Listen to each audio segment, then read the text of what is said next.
Pessoal, sejam bem-vindos a mais uma aula aí de contabilidade geral, dando continuidade aí aos nossos aprendizados.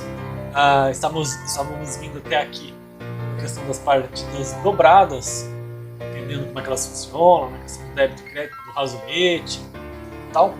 E agora nós vamos estudar um item que é essencial para poder executar esses procedimentos, principalmente nos sistemas de contabilidade, né? São plano de contas.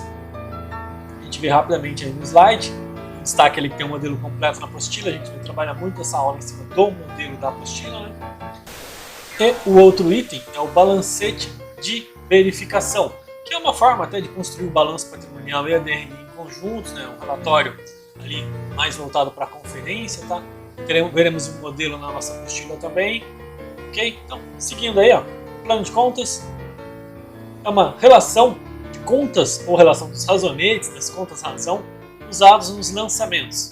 Segue a estrutura determinada por lei, né, que a gente já vem estudando até aqui. E visa, né, facilitar, ajudar na correção, na estruturação do balanço patrimonial e da demonstração do resultado do exercício. E o balancete, já verificando o conceito dele aqui, ó. O balancete de verificação é o resumo dos saldos finais apresentados pelos razonetes, né? Então a gente vai trabalhando as operações do razonete durante um determinado período, em geral é um mês, né? A gente levanta o balancete mês a mês. Tá? Normalmente é levantado dentro do período de um mês, como está destacado aí, né? Portanto, trata-se de um relatório que resume as operações contábeis de um determinado período, que é esse mês. Os softwares de contabilidade te dão a possibilidade de criar balancetes com um período de tempo maior ou menor do que esse que está citando aqui. Tá? Em geral, a gente faz mês a mês, principalmente para fazer conferências, para verificar se os saldos, as operações foram todas registradas corretamente. Mas se você tiver necessidade, poderá gerá-los com um período aí um pouco menor ou um pouco maior. Tá? Vários tipos de balancetes, mas o mais comum, aquele que a gente encontra com toda certeza em 100% dos softwares contábeis, todo sistema que você tiver a oportunidade de trabalhar na sua carreira, dos mais diversos tipos possíveis em pequenas, grandes ou médias empresas, todos os balancetes gerados têm como característica que a gente vê aí, que são os conhecidos balancetes de 6 colunas. Tá? Inclusive eu vou disponibilizar um modelo para vocês em Excel para ajudar a entender, para ajudar a trabalhar a formatação dos balancetes. Okay? Então, vamos lá para a apostila? Virando agora então para a nossa apostilinha, né? Estamos aqui no capítulo 9, a gente vai trabalhar o capítulo 9 e o capítulo 10, respectivamente, que falam de plano de contas e balanço patrimonial. Eles vão aí da página 48 à página 58 da nossa apostilinha. Então, uma média aí de 5 para cada um desses capítulos. A ideia nessa primeira aula é trabalhar mais os conceitos, mais uma ideia teórica, ok? Bom, desaparecer da telinha aqui para que você possa acompanhar melhor esse relatório. Vamos lá? Então, olha, o plano de contas, nós vemos aqui no capítulo 9, né, página 48 em diante, ele traz um modelo para você. Aqui tem uma pequena legenda, né, para identificar melhor quais as classificações dessas contas aqui nesse modelinho que a gente tem. Inclusive, ele é um modelo bem extenso aqui, um modelo de contas que servirá como base para qualquer tipo de empresa, qualquer tamanho de empresa, inclusive, você conseguirá utilizar esse modelo aqui, tá? Importante citar que também, né, citei alguns instantes atrás, os softwares de contabilidade atuais, quer que sejam, já tem uma estrutura padrão para criar um plano de contas. Então, claro, para você criar o seu plano, você precisa estar estruturado, estar adequado às possibilidades que aquele sistema te oferece. Mas todos eles, com toda certeza, te permitem criar os chamados níveis, né? Vão ter lá 4, 5, 6, 7 níveis, até mais do que isso, permitindo que você melhore o controle das suas movimentações, a criação das suas contas, dos seus respectivos razonetes, para fazer os lançamentos que precisar, ok? Mas é importante mesmo, na hora que for criar um plano de contas dentro do sistema, entender qual é a estrutura que esse software te dá. Muitos deles, inclusive, já tem alguns modelos prontos. Às vezes o próprio modelo pronto que ele já tem ali, semelhante a isso que a gente vê na nossa apostila, já atende a sua necessidade com muita qualidade. Tá? Então é realmente muito interessante mesmo conhecer primeiro o sistema, entender qual é a estrutura, entender qual é o modelinho que ele já tem pronto para você e Se atender, usa o modelo, se não, você cria um a partir do zero ou vai adaptando um modelo que tem lá para melhor atender a sua empresa, ok? Então, nesse modelo de plano de contas, a gente vê aqui na primeira coluna o rol das contas, tá? Aqui eu tenho algumas com letras maiúsculas, né, em caixa alta, aqui, e outras minúsculas.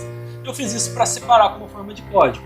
As com letras maiúsculas, elas vão servir apenas como totalização dos valores. Elas são aqueles grupos maiores, olha só. Ativo, ativo circulante, disponibilidades. E as contas com letras minúsculas, aqui presentes também, e com um código que tem sempre um quarto nível, olha só, primeiro nível, número 1, representa os ativos. Plano de contas sempre estruturados assim, né? Número 1.1 representando ativo circulante no nosso segundo nível. No terceiro nível, as disponibilidades, 1.1. E no quarto nível em diante, já são possível realizar lançamentos. Esse modelo aqui, simplificado, né, com 4 níveis, o quarto nível é o que recebe os lançamentos, as operações, os débitos e créditos na contabilidade. Tá? Então está aqui, 01 para caixa, 02 para conta bancos. No direitos a receber, né, que já está ali no terceiro nível, né, é 1.1.2 o código dele. 1.1.2.01 vai receber os lançamentos de clientes, 02 os duplicados a receber, ok? Sempre com essa estrutura, tá? Aqui, nesse modelo também eu coloquei o tipo de conta, né, que a nossa legenda nos ajuda a identificar se ela é uma conta de bens, uma conta de direitos, uma conta de obrigações, se ela está no ativo ou no passivo, ou no patrimônio líquido, ou é uma conta de demonstração de resultado, tá? E a natureza do saldo da conta já vem identificado aqui. Inclusive, muitos sistemas precisam dessa informação como padronização, para que ele entenda a operação que está ocorrendo e melhor relacione os lançamentos, melhor produza os registros das operações contábeis. Em alguns casos até de forma automática, mas ele precisa dessa padronização da natureza de saldo aqui. E a função aqui é para registrar uma informação a mais para você, né, que o que está acontecendo naquela operação, né, caixa com dinheiro disponível, conta de bancos movimentando a conta bancária, uma pequena explicação do que cada conta nos permite registrar, ok? Então, atenção aqui à questão do nível do plano de contas, tá? Ele sempre seguirá uma estrutura como essa que a gente está vendo. Tem uma estrutura de níveis, o primeiro código que representa os ativos, o segundo código o subgrupo e assim sucessivamente. Olha aqui, ativos não circulantes, tem um código específico, 1, 2, né? 1, 2, 1 já é realizado a longo prazo. Descermos um pouco mais, 1, 2, 2 é um imobilizado, né? Com as respectivas contas que receberão lançamentos e assim sucessivamente. Todos os planos de conta têm uma estrutura de código muito parecida com essa que estamos vendo aqui. Como eu disse, cada software tem suas particularidades.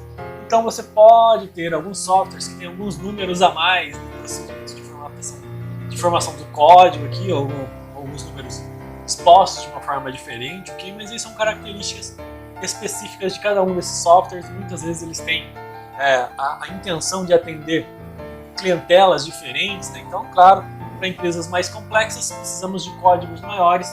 Para empresas menores, né? Pequenas e médias, microempresas mesmo, algo semelhante ao que temos aqui no exemplo da apostila tende a atender muito bem, tá? Então é isso que eu queria mostrar para vocês. De forma geral, o plano de contas a gente aprende muito dele mesmo, lendo, entendendo como ele está montado, sua estrutura de código, tá? Então a ideia desse capítulo da apostila é fazer a leitura deste modelinho de plano de contas e entender como ele é estruturado, como ele pode ser criado, ok? Uma informação complementar aqui é a questão do plano de contas referencial do Sistema Público de Escrituração Digital, esse SPED aqui, tá? Ele é um tipo de código, um tipo de codificação padrão de plano de contas para nos permitir fazer a importação e exportação entre as informações que estão no nosso sistema de contabilidade para sistemas declaratórios junto à Receita Federal, tá? O SPED tem uma função mais de apoio à área de Direito e Contabilidade Tributária, tá? Nessas disciplinas você deve ganhar mais conhecimento referente ao Sistema Público de Escrituração Digital. Aqui apenas trazendo isso como informação para você, né? Então existe também esse plano de contas referencial. Você não é obrigado a seguir esse plano de contas que vem da Receita Federal de forma engessada na sua empresa, tá? Claro, você pode, de repente, se ele te atende, bem, você pode seguir o padrão do SPED já para facilitar a sua importação e exportação de declarações, mas não há necessidade disso, né? Você precisa apenas referenciar no seu sistema de contabilidade o que no seu plano de contas representa determinada conta no plano de contas referencial SPED, ok? Mas como eu disse, esse é um assunto mais da área tributária, né? Ele é considerado uma declaração acessória à disciplina específica, vocês terão mais informação sobre o SPED. E aqui seguindo um pouco o balancete de verificação, né? No nosso capítulo 10 aí. Balancete, portanto, como eu disse, é um pequeno resumo das movimentações contábeis que ocorrem em determinado período na empresa. Em geral, a gente levanta em mês a mês, mas você pode levantar com prazos maiores ou menores que isso. E tem muito uma função hoje de conferência, de verificação se as informações estão corretas. Existem vários modelos de balancete, aí os quadros seguintes no nosso capítulo, eles apresentam os movimentos de 2 e 4 e 6 colunas, mas o de 6 colunas é realmente o mais comum que a gente tem, que é esse modelinho aqui que a gente tem nesse quadro aí, que vemos em tela. Ele é o padrão mais comum de todos os softwares. Temos até, inclusive, com mais colunas do que 6, né? De 8 colunas, com informações de detalhamento entre essas colunas internas, ok? Mas esse balancete chamado de 6 colunas, ele atende muito bem toda e qualquer empresa, porque olha só, o que ele tem de estrutura. Temos todas as contas aqui disponíveis na empresa, né? Todas elas que foram movimentadas estão aqui. Nós temos aqui os saldos iniciais, ou seja, seria o saldo, por exemplo, do dia anterior ao qual você está levantando um movimento para registrar o balancete. Aqui os saldos que estão disponíveis, né, nas respectivas naturezas de saldo dos mesmos, a débito e a crédito. Okay? Um detalhe importante aqui, olha, sempre os balancetes igualam os totais, assim como acontece no balanço patrimonial, né, que o total de ativos, no caso aqui o total de movimentações de contas com saldo devedor, igualam aquelas contas com movimentação de saldo credor. No balanço patrimonial, ativos igualando a passivos e patrimônio líquido. Okay? Aqui o movimento são as contas, os totais de contas movimentados durante aquele período que o balancete foi levantado. E claro, o saldo final do mesmo aqui, apontando como está a situação atual das contas da contabilidade. Okay? No item 10.1 em diante, a gente tem um passo de elaboração do balancete de verificação. Essencialmente, ele se limita a fazer o seguinte: nós pegamos os saldos finais de cada um do razonete, apuramos esses saldos, tá? Os exemplos que nós temos nas páginas seguintes aí da nossa apostila, eles mostram o processo de apuração dos saldos desses razonetes, e esses saldos são transferidos para o balancete, tá? A gente vê aqui vários exemplos dos processos dos razonetes sendo encerrados, ok? Bastante importante estudar esse trechinho aqui da apostila para a gente entender, para a gente compreender como se constrói um balancete. E aqui, né, no capítulo, nas páginas finais do nosso capítulo 10, temos aí um balancete construído baseado no exemplo dos razonetes que nós vimos anteriormente, ok? Então, é isso que a gente tem como aula dessa semana, pessoal. Mais uma introdução teórica mesmo aos conceitos de balancete de verificação, que vai nos ajudar muito a entender informações da empresa e até já começar a produzir o encerramento do balanço e da DRE, tá? E entender também, ali no nosso capítulo 9, o plano de contas, né? Essas contas só existem na contabilidade porque existe um plano de contas, né? Então, por isso, aquele plano foi estruturado conforme as necessidades da empresa, e aqui estão essas contas devidamente elencadas.